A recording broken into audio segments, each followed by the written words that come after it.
local solutions that will ensure sustainable HIV response services, according to Ministry of Health Director General Dr. Patrick Amoth. The government will soon adopt a sustainable HIV model to effectively cater for the needs of the 1.2 million Kenyans living with HIV.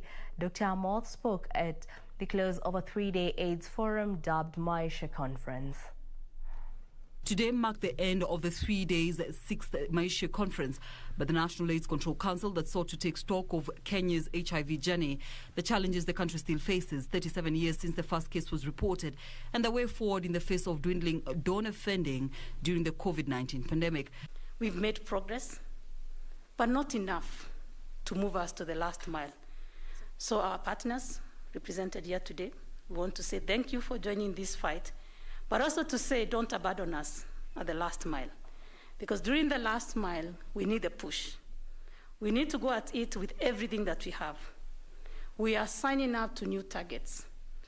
Targets are so ambitious that we hope that indeed, as the world has said, that in the next 5 years, we shall be able to ensure that everyone who requires an HIV diagnosis to be put on treatment, access that test, and is put on treatment, their virus suppressed, and they're able to live a dignified life. The conference, whose theme was towards the last mile, resilience and innovation, resolved that as a country, Kenya must adopt new strategies to look for homegrown solutions to ensure the 1.2 million people living with HIV are able to access services and the life-saving drugs and work towards elimination of new infections.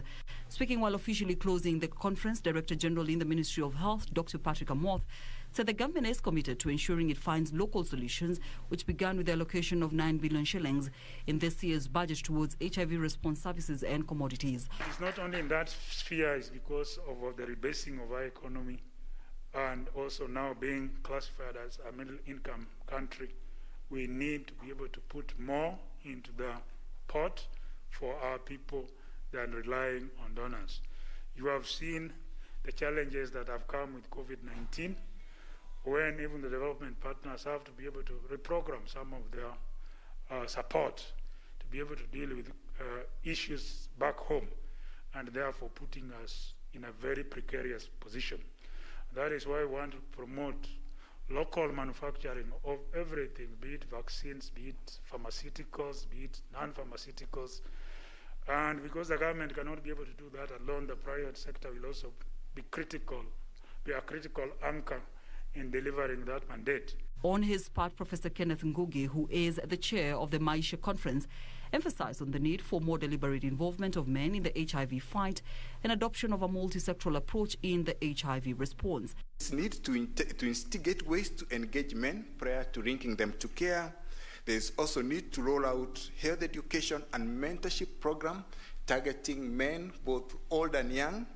And additionally, which I know most of the audience would like to hear again, is good to meaningfully involve women when discussing issues that affect men. A National AIDS Control Council 2020 report indicates that Kenya recorded 32,027 new HIV cases. During the conference, NSCC awarded various people for their efforts to support various HIV response programs in the country over the years. Applause. Caroline Kamar reporting for Channel 1 News.